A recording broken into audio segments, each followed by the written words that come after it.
हमारे साथ एक ऐसे लीडर हैं, एक ऐसे स्टेट के डिप्टी चीफ मिनिस्टर हैं जिनकी उम्र केवल 40 साल हो, लेकिन उन्होंने जो काम किया है, जो उनकी एनर्जी है, उसकी चर्चा पूरे देश भर में है। हमारे साथ हैं गुजरात के deputy chief minister Harsh Sanghavi sir. Sir welcome on Zee business sir. Sir 2 दिन हुए हैं आपको दावोस आए हुए सर।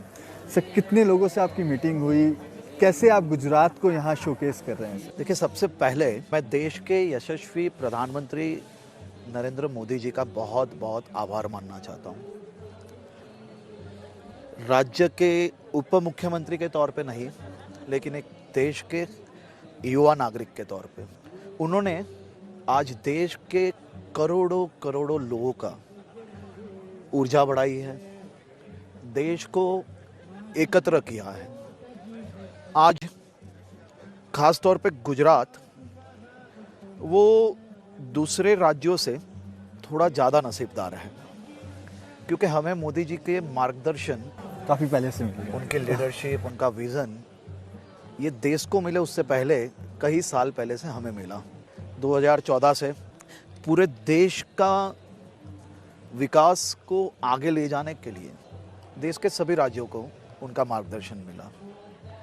आज आप देख सकते हो कि वर्ल्ड इकोनॉमिक फोरम में इंडिया का सबसे बड़ा और स्ट्रॉन्गेस्ट डेलीगेशन आया है। जब दुनिया पूरी सो रही थी, तब सुबह 7:30 बजे -10 डिग्रीज में सभी राज्य के डेलीगेशन जैसे एक साथ देश के अंदर अपने अपने राज्यों में दुनिया भर के निवेश ले जाने हैं, उस प्रकार से जो मेहनत कर रहे थे, ये अपने आप में हम सब के लिए बहुत ही गर्व की बात है।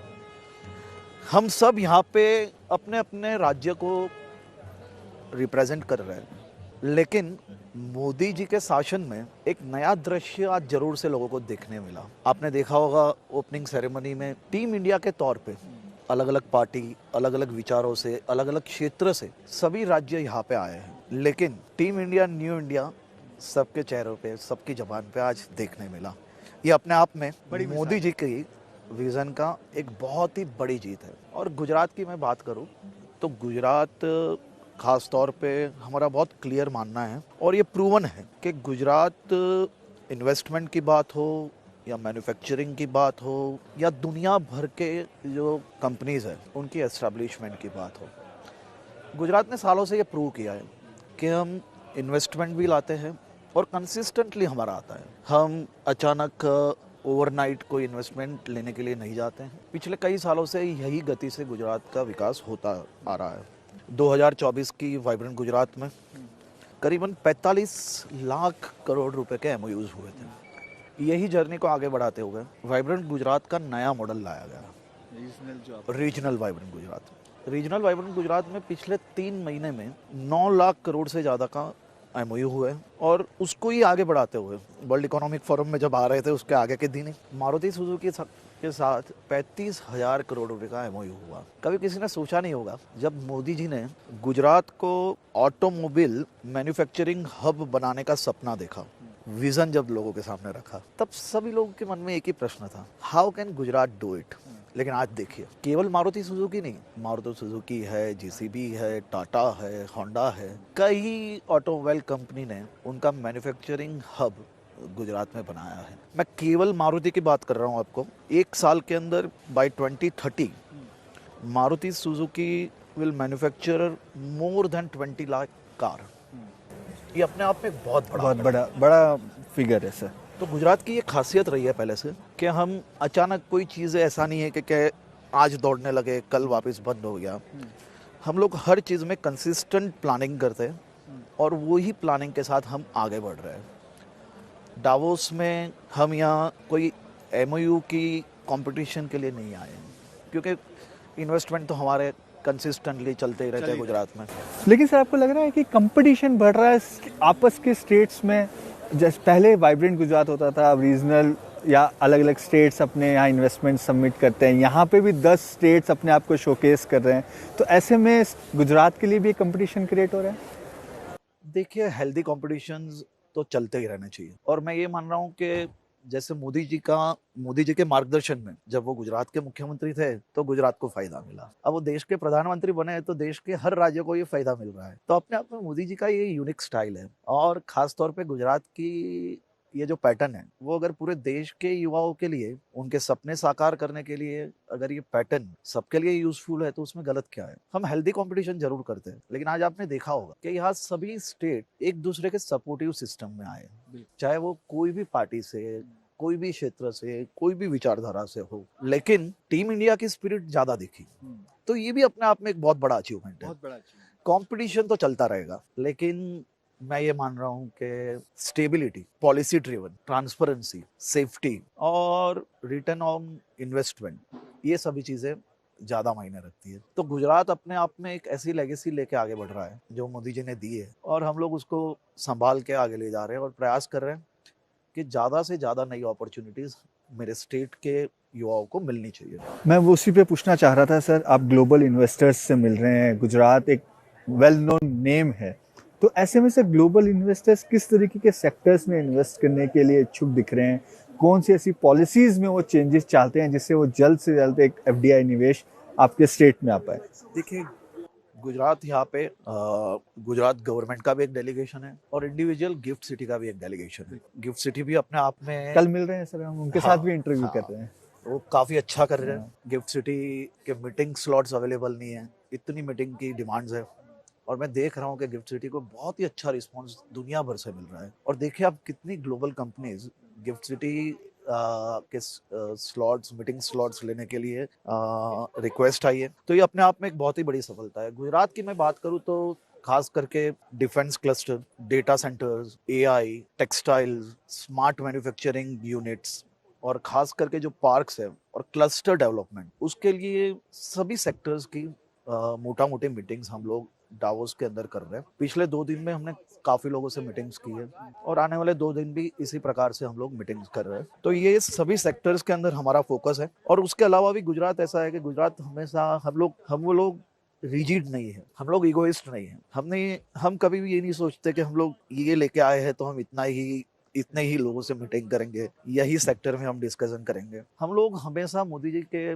जो पूरा उनकी जो इंस्टीट्यूशनल सिस्टम उन्होंने जो बनाई है, तो हम हमेशा कुछ सीखने का प्रयास करते हैं और सीखने के प्रयास में हम लोग जो सेक्टर्स का प्लानिंग करके आए, उसके अलावा भी कुछ सेक्टर्स हमें मिलने आए, हम लोग मिले और मिलके हमें अच्छा भी लगा कि जो चीज हमारे ध्यान में नहीं थी शायद वो नई चीज भी हमें यहाँ से सीखने मिली, वो नई चीजों में भी हमारा डिस्कशन हुआ और हो सकता है कि वो नई चीज जो हमने सोची नहीं थी उसका इन्वेस्टमेंट भी हमारे गुजरात में हम ले जाने में सफलता प्राप्त करेंगे। ये तो बहुत अच्छी बात है सर। सर 2036 का कॉमनवेल्थ गेम भी सर अहमदाबाद गुजरात में होने वाला है सर, तो उसकी किस तरीके से तैयारी हो रही है? क्या वो भी एक शोकेस का पॉइंट रहा यहाँ पे दावोस के अंदर?